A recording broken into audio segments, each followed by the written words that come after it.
Este é o Conexão Futura aqui na tela do seu canal Futura e também na internet. Qualquer hora do dia e da noite, acesse o nosso site para saber tudo sobre o nosso programa. Estamos lá em futura.org.br/Conexão Futura.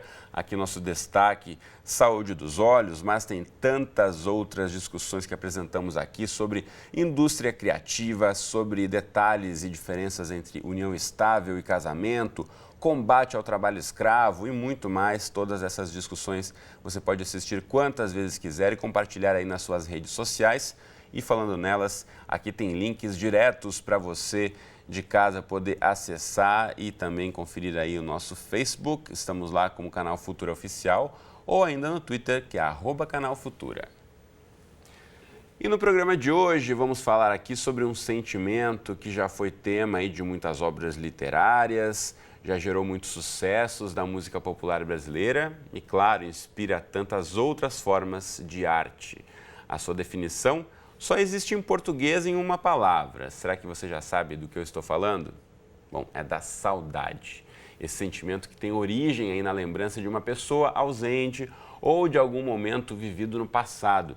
Muitas vezes é difícil definir o que é a saudade, mas todos nós com certeza sabemos como ela é. A sua presença é tão grande na nossa cultura que ela ganhou até uma data oficial. Todo 30 de janeiro é o Dia da Saudade. Então, no programa de hoje, vamos aqui conversar sobre as diferentes formas de lidar com essa sensação. Para essa conversa, a gente recebe aqui no estúdio, ao meu lado está Andréa Murgel, que é empresária e fundadora do projeto SOS Mãezinhas. Andréa, bem-vinda mais uma vez, tudo bem com você? Oi, Cristiano, tudo. Muito obrigada por estar aqui de novo. Obrigado a você pela presença aqui, poder compartilhar essa história com a gente. E ainda conosco no estúdio está a psicóloga Virgínia Ferreira. Tudo bem, Virgínia? Bem-vinda. Tudo bem, obrigado, Cristiane. E você em casa, como sempre, também é nosso convidado aí para ficar acompanhando o nosso bate-papo. Virgínia, falei aqui sobre saudade, nessa questão do brasileiro, muito emotivo, parece que só tem saudade no Brasil. Não é bem isso, né? Tem uma palavra para definir aqui o que é saudade e a gente tem formas diferentes de lidar, talvez, do que com outras culturas. Sim, Cristiano. Eu acho que a saudade é um sentimento inerente à existência humana. Né? Quer dizer, qualquer pessoa que não tenha, né, qualquer tipo de psicopatologia, ela mental, né, obviamente, ela sente saudade. Saudade está referida ao passado, a um momento vivido. E segundo, a um momento vivido com afeto. Então, você não tem saudade daquilo que você não viveu e você não tem saudade daquilo que você não teve qualquer afeto no passado. Né? E que, por algum motivo, a situação, a relação foi interrompida. Né? Seja porque a pessoa morreu, seja porque a pessoa foi embora, seja porque você, enfim. Né? Então, a saudade, ela faz parte da história de todo e qualquer ser humano. Né? Todo e qualquer ser humano tem uma história. Isso é extremamente importante. Então, o que eu penso que nós podemos tentar aqui rapidamente fazer uma diferença é como cada um lida com esse sentimento. Então, eu costumo sempre dizer, né, tem um conceito na filosofia que eu gosto muito, que é a prudência. O que é a prudência? É o justo meio, nem a falta, nem o excesso. Tudo que você, né, sente em excesso é maléfico, faz mal à saúde. Mesmo saudade, né? Mesmo saudade. Como você disse aqui antes de a gente começar o programa, só não sente saudade que não tem uma história, né? Exatamente. Todo mundo já viveu, que teve uma boa experiência na vida, ou conhecer alguém que marcou muito, enfim, vai ter alguma saudade. Exatamente. Então, a saudade em excesso, como todo e qualquer sentimento, é prejudicial. A falta dela, você se privar de sentir saudade, fugir dela também é muito ruim. É também um desapego total, né, das emoções? Eu diria que não há um desapego. O que há é uma pessoa que ela corre desse sentimento, ela corre dos sentimentos. Correr do sentimento é correr da existência. Nós precisamos saber lidar com os sentimentos, né? É um exemplo simples. Tem aqui uma faca. Eu tanto posso usar essa faca para passar manteiga no meu pão, como eu posso usar essa faca para ferir uma pessoa. É o uso que se faz, mas não é uso no sentido pejorativo, como o senso comum entende, não é? Então, eu conversava aqui ainda há pouco com a Andréia, os sentimentos, eles precisam ser vividos. A dor precisa ser vivida, a alegria precisa ser vivida, né? O contentamento, o descontentamento. A tristeza também, não adianta botar embaixo do saudade, tapete, a saudade A também. saudade é um sentimento que precisa ser vivido. Então, eu digo que o ser humano é como um rio. As águas precisam fluir. Qualquer coisa que venha obstruir, na primeira enchente, na primeira chuva, vai causar enchente. Então, todas as pessoas... E aí causa um desastre, né? Que a gente pode fazer até essa comparação com os desastres naturais que a gente acompanha tanto. Isso internamente também acontece. Eu quero ouvir um pouquinho também da história da Andréa. A Andréa já compartilhou a história dela com a gente aqui no Conexão. Resolvemos trazê-la novamente porque é um exemplo de como lidar com uma perda. A Andréa passou por um momento aí que muitos pais... né, não querem nem pensar a respeito, que é perder um filho, que é um momento muito difícil. E a Andréa conseguiu, enfim, de certa forma, lidar com isso e até conseguir ajudar os outros a partir desse momento de perda. Queria que você falasse um pouquinho pra gente sobre a saudade. Ela não sai nunca, né, Andréa? Você continua sentindo saudade. O que muda é a forma de lidar? Eu já pegaria assim, um gancho para dizer que mãe que perdeu um filho é saudade. Nós somos saudade. Eu me resumo em saudade.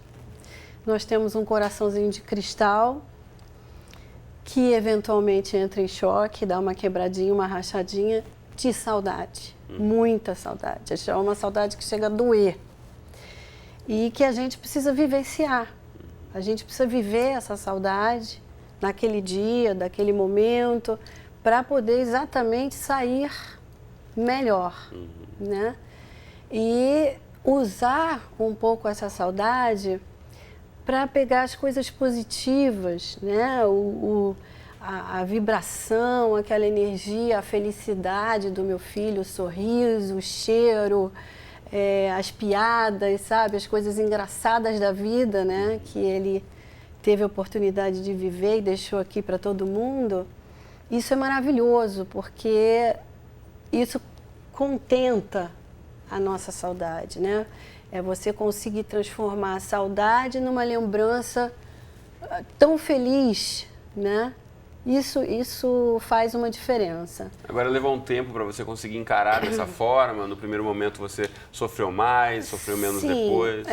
Existe o processo de luto, né? Que é o qual eu trabalho há 3 anos e estudo, enfim, existe esse processo que tem as 5 fases e que todos nós, sem tirar nem pôr, passamos igualmente por essa fase. No meu caso, as mãezinhas, às quais eu me dedico. Você, no início, você está entorpecido. Então, você não tem saudade. Você tem É como se você estivesse com uma droga qualquer que você não está entendendo nada. Aquele turbilhão de sensações que você não consegue entender. É a fase de negação e entorpecimento. No meu caso, eu fiquei entorpecida. É uma coisa que você vai indo, né? E depois você vai para uma fase que se chama raiva, que é uma fase difícil de se lidar, porque você começa a olhar para o lado e ver que só você, naquele momento, está sem o seu filho. Aquela família linda está ali, maravilhosa, mas cadê meu filho? Mas por que o meu? Mas a gente passa tudo isso. E depois dessa fase de raiva, que também tem um pouco de entorpecimento, aí você começa a sentir aquela falta, aquela dor, aquele negócio que você acha que não vai conseguir. Porque essa saudade que as mãezinhas sentem é uma saudade que explode no peito, é um negócio que dói, é uma saudade... Você quer aquilo, você quer teu filho, né, tua filha. Enfim, então aí você começa a sentir saudade, sim, na terceira fase do luto, até a última, que é a fase da aceitação, que é quando você está com o pé bem no chão e você precisa aceitar o que não pode ser, não vai voltar, né, o que não pode voltar. Então, todos os dias eu recebo assim, vários e-mails, depoimentos, WhatsApp, que agora já virou uma bagunça, tudo meu foi voltado para as mães. E todos os dias tem uma chorando muito de saudade, né? E tem umas que estão sorrindo hoje porque lembraram de uma coisa muito boa do filho, né? Ou da filha. Hoje, para mim, foi um dia bacana, porque como eu vinha para essa entrevista, eu fiquei lembrando das coisas engraçadas, sabe? Fui ver foto. O Dudu tá vivo, muito vivo, né? Assim como eu acredito que o filho de todos nós que não estão nesse plano estão vivos dentro da gente, no que a gente fala, no que a gente faz, e nas nossas ações, pensamentos, atitudes. Então, hoje é um dia que eu posso sorrir, porque eu tenho uma saudade gostosa, uma lembrança assim deliciosa. E nessa troca também com outras mães e outros pais, eu acho que isso também acaba favorecendo a ajuda, né, entre os pais e mães que perderam algum filho ou algum outro ente querido da família. Deixa eu aproveitar que a Andréia mencionou a questão dos contatos pela internet. Você pode acessar o blog mãesvamosconversar.wordpress.com, tá aí na tela para você. Aqui é uma das formas mais fáceis de entrar em contato com você, né, Andréia? Dessa troca de experiências também que a gente estava falando aqui, tem os textos que você publica. Isso, eu publico vários textos e são muito profundos, não tem nada superficial. E as mães comentam, eu comento de volta. Existe aí uma identificação das mães com outras mães, né? Mas... E aqui também tem o resultado desse trabalho também, que é o livro, né? A Mariposa Azul. Também em relação ao acolhimento do luto, você também pode acessar aí pelo site mariposaazul.com.br. Tá aí para você na tela. Virgínia, a Andréia mencionou aqui a questão das fases do luto, né? Que todo mundo passa, quando há uma perda, você vai se deparar com essas fases. O que muda, na verdade, é a forma e o tempo que cada pessoa lida com essas fases. Essas etapas podem ser mais rápidas, mais doloridas, menos doloridas. A Andréia mencionou a questão da dor física que muita gente sente, né? A questão da saudade de sentir falta. Se fala, quem nunca ouviu, parece que arrancaram um pedaço de mim. Então, a perda de alguém pode, de fato, transformar isso numa questão física também. Certamente. Né? A dor no luto, ela é tão grande, né, que o aparato psíquico divide isso com o corpo. Ele não tem como sustentar, tolerar essa dor sozinho.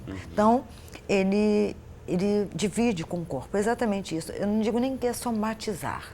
Né? Eu digo que divide mesmo. Já banalizou essa palavra, de tudo que as pessoas utilizam somatizar, né? Está somatizando. Eu acho que nesse caso eu concordo com a Virgínia. Não divide. É somatizar. É muito forte. Né? Só sabe o que é o luto quem já passou por ele um dia. Porque não quer dizer, Cristiano, que todas as pessoas que um dia tiveram um falecimento passaram por um luto. A irmã faleceu, eu vivi um luto. Não necessariamente.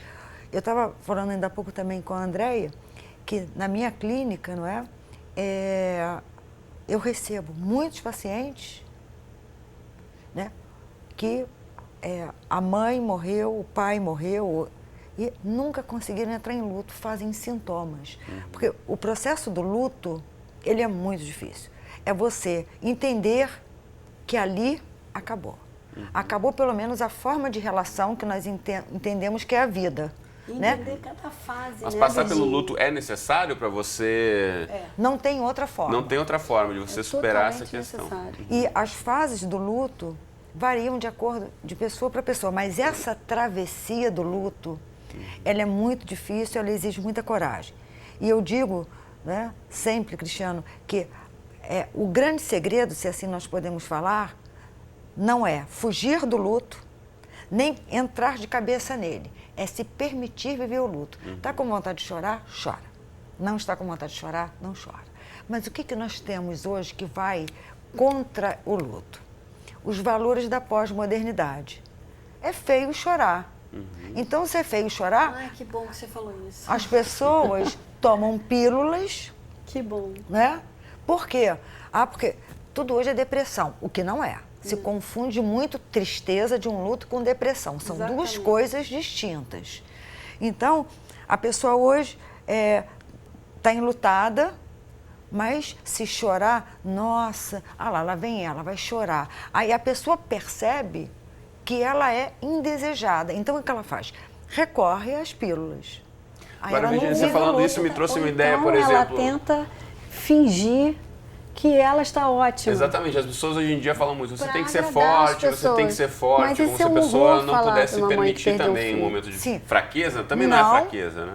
Se permitir o luto é ser muito mais forte do que fugir dele. Exatamente. Não tem a menor dúvida. Exatamente. E o tempo, porque as pessoas cobram o tempo. É.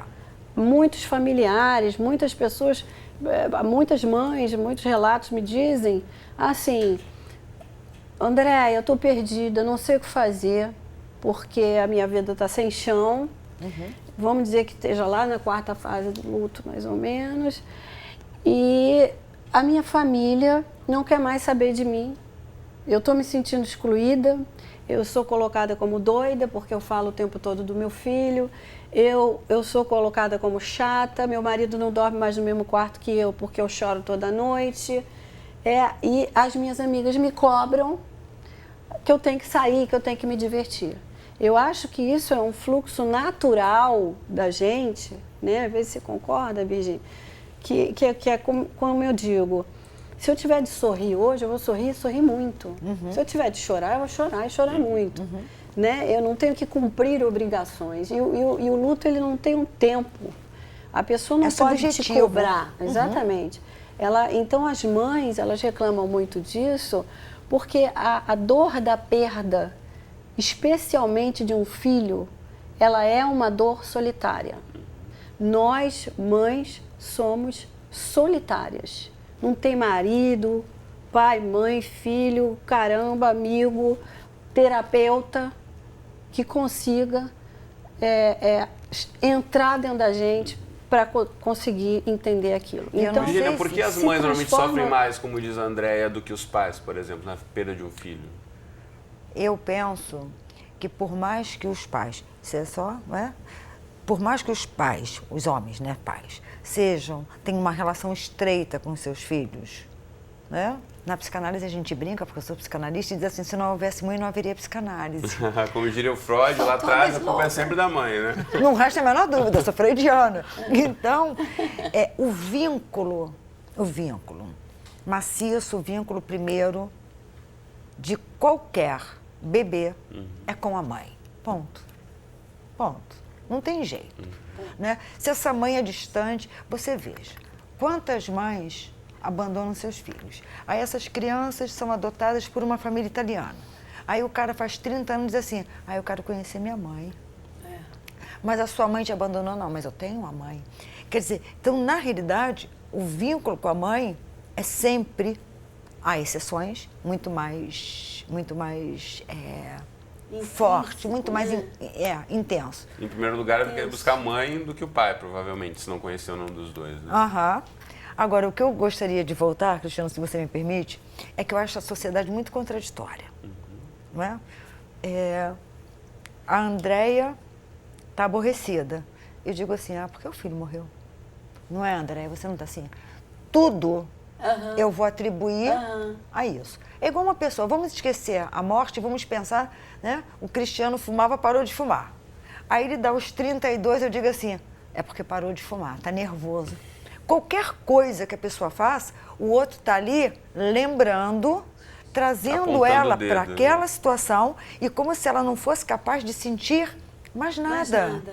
Ela não está imune, né, aos demais estímulos. Mas é uma tendência do reducionismo mesmo, das pessoas quererem resumir, sempre colocar um rótulo. A existência é isso. Quer dizer, então, a saudade, por exemplo, no caso da Andréia, não é patológica. Não é patológica por quê? Porque não tirou o movimento dela. Quando é que a saudade é patológica? Quando é que a gente precisa, de fato, né, estar mais atento e buscar um tratamento? Quando a saudade paralisa. Ora, a existência, né, ela é regida por 3 tempos, passado, presente e futuro. Se eu fico só no passado, eu não vivo o presente nem faço planos para o futuro. Né? Então, ontem, hoje e amanhã. A saudade, ela precisa fazer parte da existência da gente, mas ela não pode me paralisar. E nós, né, conhecemos pessoas que vivem do passado. Isso. Na minha clínica, Cristiano, eu tenho pacientes que têm saudade daquilo que nunca viveram. Como é que uma pessoa pode ter saudade daquilo que ela nunca viveu? Então, na realidade, não é a saudade, é a forma com que cada um pode lidar com a saudade, como com o amor, com a alegria, com a tristeza, com a paixão, com todo e qualquer sentimento. A gente falou bastante aqui sobre a questão da perda de filhos ou de entes queridos também, mas você falando sobre esse momento de paralisação, quem nunca conheceu alguém, né, que é o fim de um relacionamento, ou sim. a morte do marido, da esposa, ou foi abandonada também, fica naquele lugar e parece que não quer sair dali também e tem que ser respeitado esse espaço. Mas também se a pessoa não consegue sair, quer sair, também precisa de ajuda muitas vezes profissional. Né? Não é uma questão, Cristiano, muitas vezes só de querer, não, é uma questão de poder. Às vezes a pessoa não pode. E aí precisa de ajuda para conseguir. Eu vou te explicar isso de forma simples. Você recebe R$1.000. R$1.000. Seu salário, né, é composto de R$1.000. Você pega os R$1.000 e entrega todos os meses na mão da Andréia. Cada vez que você precisar de dinheiro, o que você vai fazer? Você vai ter que recorrer a ela. Se ela for embora, você ficou sem nada. A mesma coisa são os nossos sentimentos. Eu preciso saber, isso é uma metáfora, obviamente. André vai cuidar bem do meu dinheiro, né, André? Eu vou, pode deixar comigo que eu tenho experiência antiga nisso. A mesma coisa, né? Os sentimentos, né? Eu preciso gostar de mim, do meu trabalho, dos meus bichos, do meu esporte, da minha mãe, do meu pai, né? A partir do momento, é óbvio que alguns têm uma carga afetiva maior, como no caso de um filho, que leva aí uma fatia grande desse bolo. Não tem a menor dúvida. Mas, a hora que um deles sai de cena, porque morreu ou porque nos abandonou, por vontade própria, a dor é forte. Mas não chega ao caso de te paralisar, como a gente vê o caso dos suicídios. Por que uma pessoa comete um suicídio quando é deixada, por exemplo, pelo marido, pelo noivo, ou pela noiva? Não é? Porque tudo que ela tinha, o outro levou. Então, na realidade, é essa a questão. Bom, esse papo que podia seguir o resto da tarde, mas o nosso tempo aqui já está estourado. A gente podia aqui realmente continuar para fazer parte 2, 3 e 4 e vamos voltar a esse tema com certeza aqui no Conexão. Mas por agora, deixa eu aproveitar e mostrar já para você de casa o site, também o blog da Virgínia, para você entrar em contato, ter acesso aos textos que ela publica também em de professora, virginiaferreira.wordpress.com. Aqui na tela da TV você vê essas letrinhas várias aí, mas acesse o site. Nesse endereço que está aí aparecendo para você ler com calma aqui, também poder comentar e deixar aí os seus registros em relação a esses temas apresentados aqui pela Virgínia. Tá certo? Obrigado às duas pela presença, a gente vai voltar a conversar sobre esse assunto, mas por agora Cristiano. Fica para a próxima. Valeu! Obrigada. Você de casa, obrigado pela companhia de sempre, conexão de segunda a sexta na tela da TV ou qualquer hora do dia e da noite no site que está aqui embaixo. Um abraço e até a próxima.